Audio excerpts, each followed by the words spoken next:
America is gone. In Titus, we are told they profess that they know God, but in works they deny him, being abominable and disobedient, and unto every good work reprobate.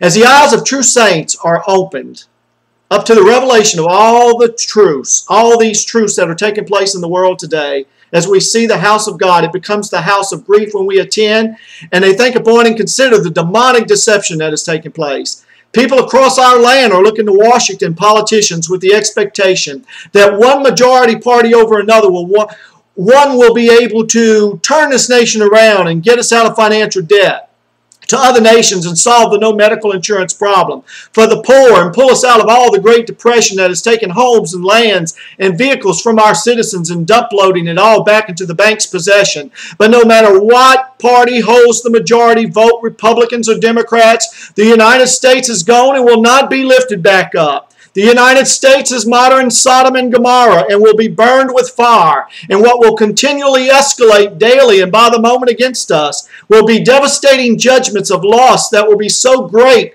that perplexity will paralyze the manacled minds of our troubled think tanks. And there will be no conclusive resolves reached to stop or hinder or assuage America's woes. The true Latter-day Saints living in these times will eventually have to leave the workforce.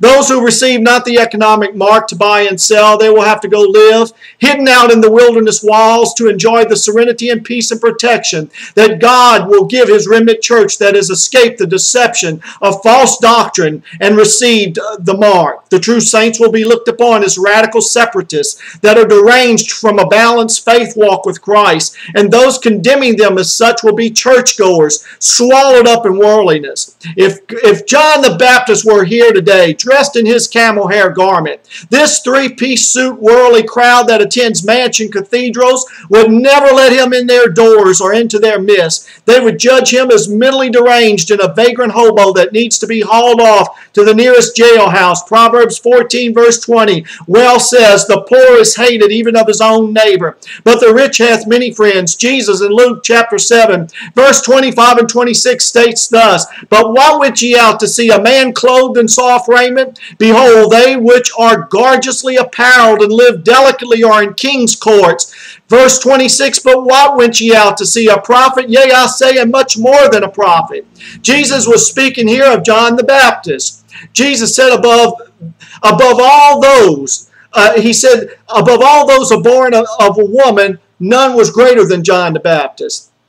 Jesus also says that those that live delicately and clothe themselves in soft raiment, they live in king's courts. They don't live in the desert like John the Baptist. In this Laodicean church age that we live in today, it can rightfully so be said pertaining to many church gatherings that those who wear soft raiment, gorgeous apparel, attend world-loving three-piece suit apparel wearing mansion cathedrals where they teach that gain is godliness, services wherein the pastors from their perverted, poisonous pulpits betrayfully brag about their jets and their vets and their Rolexes, stating openly how they have betrayed the ones who have monetarily supported them with their tithes and offerings by using the money from those on Social Security to proudly purchase unto themselves lives of outrageous, arrogant opulence, affording themselves to look like the world and act like the world because they are of the world. It takes a crucified man to preach a crucified Christ. Jesus told his followers to sell what you have and give to the poor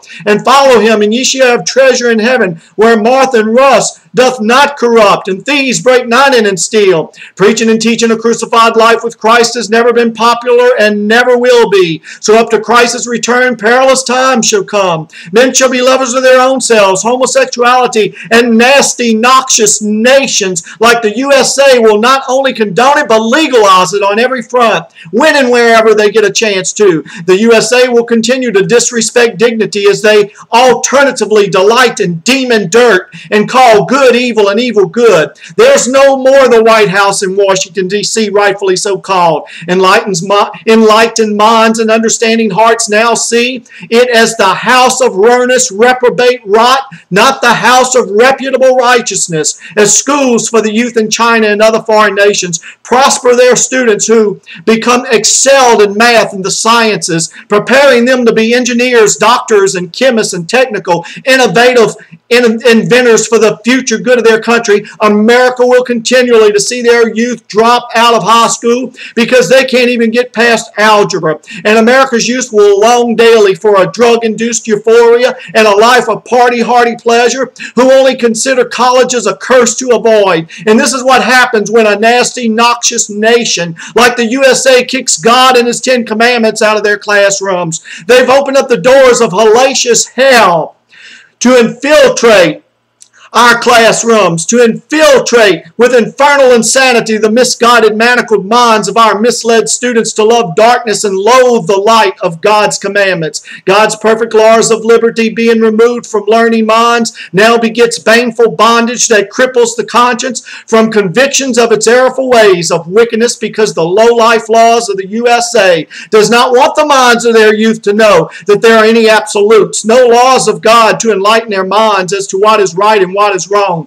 Every student being left to their own devices and nowhere notions. Oh, America, who calls evil good and good evil.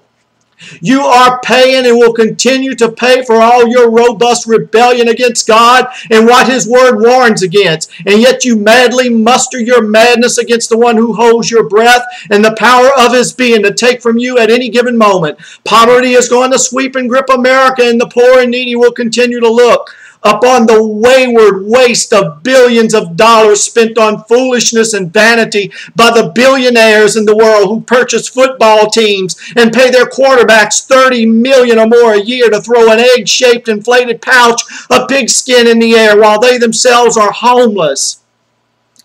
While they themselves are homeless, exposed to the engulfing elements of weather, and suffer from homelessness and hunger. The hearts of the poor and needy will suffer to the crushing core as they see the fiendish fools that have possession of dollar bill wealth that could care less how much they suffer, while they spend $171 million for a Pollock drip painting that looks like vomited trash on canvas. Such wayward waste of wealth will vex the souls of the poor and needy as they see those that have wealth enough to help them get food and shelter, but yet pass them by and purchase a vase made of clay found in an attic in London and pay a little over $69 million for it. They will wonder why perverted people like this are granted wealth or any good thing, since they self-centeredly serve themselves only with perverted pleasures of perishing worldly waste. Oh, America, you have manacled your minds into satanic states of godless madness, pursuing your perversions, passing up the poor,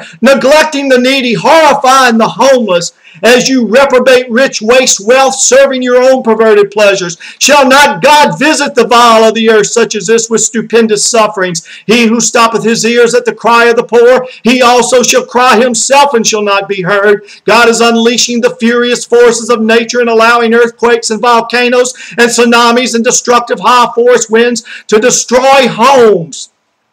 And lands and businesses all across America. Fires and floods are sweeping the earth, and haters of God will begin to feel hell on top of the earth before hell greets them in the center of the earth. As nations rise against nations and kingdoms against kingdoms, the wicked wealthy will begin to see that their very wealth is not going to procure their safety from the judgments that are coming upon Sodom America. The things they fear the most shall come upon them, and once nuclear bombs hit our sorrow, then they will see the truth of Proverbs 11:4, which states in part, which tells us riches profit not in the day of wrath. When people begin to see the waters turn to blood, as is described in the book of Revelation, and the moon clothed in sackcloth because of nuclear fallout dust, they will know that the time of Isaiah chapter 3 verse 11 is here, telling us, woe unto the wicked, it shall be ill with him, for the reward of his hand shall be given him. Isaiah 5:15, and the mean man shall be brought down, and the mighty man shall be humbled, and the eyes of the lofty shall be humbled. Isaiah 5:30, and in that day they shall roar against them like the roaring of the sea, as if one looked unto the land. Behold, darkness and sorrow, and the light is darkened in the heavens thereof.